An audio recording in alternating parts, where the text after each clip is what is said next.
ये आकाशवाणी रायपुर है। छत्तीसगढ़ी समाचार बुलेटिन के संग नमित कुमार के जय जोहार। प्रधानमंत्री नरेंद्र मोदी हा कीन है कि परीक्षा में ज्यादा नंबर ले पास होना सब कुछ नो है। एकर बर पढ़इया लइका मन ला ए सोच ले बाहर आना चाहिए। आज नई दिल्ली के तालकटोरा स्टेडियम में प्रधानमंत्री हा परीक्षा पे चर्चा कार्यक्रम में पढ़इया लइका, शिक्षक और अभिभावक मन ले गोट बात करिन। परीक्षा पे चर्चा के तीसरिया चरण में विद्यार्थी मन ले गोट बात में प्रधानमंत्री हा कीन है कि समय के सदुपयोग बर टेक्नोलॉजी ला नियंत्रित रखना चाहिए। परीक्षा के बेरा पढ़े के अलावा और आने के कारण ले परिणाम हा प्रभावित हो सकत है। पढ़ाई लिखाई के संगे संग रिकिम के गतिविधि में ओ मन जोर देवत किहिन कि पढ़े के अलावा दूसरिया गतिविधि मन में भाग नहीं ले आदमी हा रोबोट जैसन हो जाते।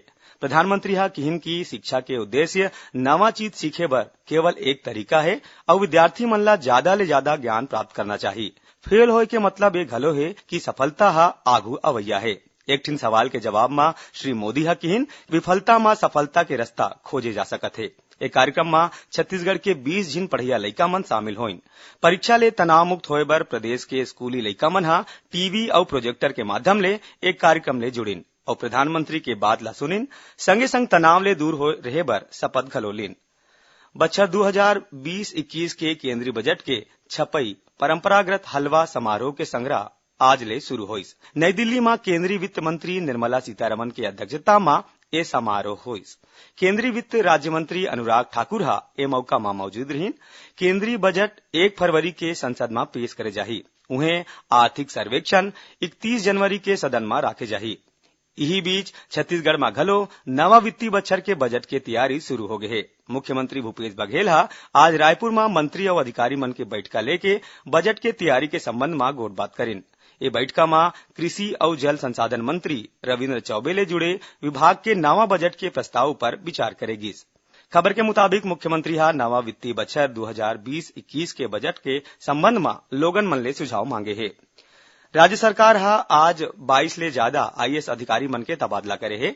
आईएएस आलोक शुक्ला ला स्कूल शिक्षा विभाग के प्रमुख सचिव बनाए के संगे संग माध्यमिक शिक्षा मंडल और व्यावसायिक परीक्षा मंडल के अध्यक्ष बनाए गए हैं। उन्हें गौरव द्विवेदी अबले आबकारी और वाणिज्य सचिव हो ही उखर बाकी विभाग मन जस के तस रही। सिद्धार्थ कोमल सिंह परदेसी ला पीडब्ल्यूडी के संग्रह रोड विकास निगम के महाप्रबंधक बनाए गए हैं। एकर अलावा एके टोप्पो समाज कल्याण के सचिव पद ले मुक्त करके बिलासपुर रेवेन्यू बोर्ड के जिम्मेदारी दे गए है। संगीता पीला वाणिज्यकर विभाग के सचिव पद के अतिरिक्त कार्यभार सौंपे गए है। अनबलगन पीला संस्कृति विभाग के सचिव पद के अतिरिक्त प्रभार दे गए है। प्रसन्ना आर अब सहकारिता समाज कल्याण और प्रौद्योगिकी विभाग के सचिव और धनंजय देवांगन कृषि और रजिस्ट्रार सहकारी संस्था के सचिव हो ही। भारतीय जनता पार्टी के कार्यकारी अध्यक्ष जगत प्रकाश नड्डा ला आज सर्वसम्मति ले पार्टी के राष्ट्रीय अध्यक्ष चुनेगी। हिमाचल प्रदेश के रहिया जेपी नड्डा ला 5 बछर जुलाई में पार्टी के कार्यकारी अध्यक्ष चुने गए रही। प्रधानमंत्री नरेंद्र मोदी हा जेपी नड्डा ला भाजपा के राष्ट्रीय अध्यक्ष चुने में बधाई दिन। आज जांजगीर चांपा जिला में नागरिकता संशोधन कानून के समर्थन में एक ठिन रैली निकालेगी।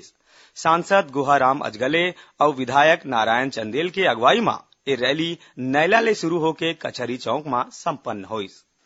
बीजापुर जिला में सुरक्षा बल के संग हुए मुठभेड़ में एक झिन माओवादी मारे गिस। पुलिस अधीक्षक दिव्यांग पटेल हा बताइन कि केंद्रीय रिजर्व पुलिस बल सीआरपीएफ, कोबरा बटालियन और जिला पुलिस बल के संयुक्त टीम हा गश्त में निकले रहीन। यही बेरा बासागुड़ा थाना क्षेत्र के टेकलूगुड़म के जंगल में सुरक्षा बल के माओवादी के संग मुठभेड़ हुई। घटनास्थल ले माओवादी के शव के अलावा 3 ठिन देसी हथियार घलो बरामद करेगी। उन्हें दंतेवाड़ा जिला के गीदम थाना क्षेत्र में हुए सड़क हादसा में डिस्ट्रिक्ट रिजर्व गार्ड डीआरजी के एक जवान घायल हो गए। जिला इलाज बर हेलीकॉप्टर ले रायपुर लाएगी।